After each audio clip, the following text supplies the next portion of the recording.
ఒక్కడే మార్గమా? ఈ ప్రశ్న చాలా మందికొస్తుంది. ప్రపంచంలో ఇన్ని మతాలున్నప్పుడు ఎందుకు యేసు ఒక్కడే మార్గం అంటారు? బైబిల్ ప్రకారం మనిషి దేవుని నుండి పాపం వల్ల దూరమయ్యాడు.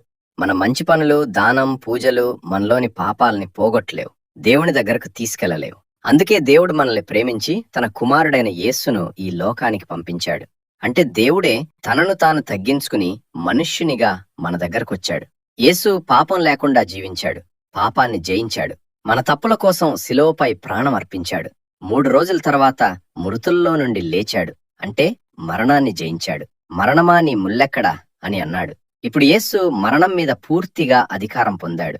దానికిచ్చుటకు అతనికి అధికారం కలదు, తీసుకొనుటకు అతనికి అధికారం కలదు. కనుక పునరుద్ధానాన్ని ఆయన మాత్రమే మనకివ్వగలడు. మరే మతంలోనూ ఇలాంటి పునరుద్ధానం లేదు, ఇచ్చువారు కూడా లేరు.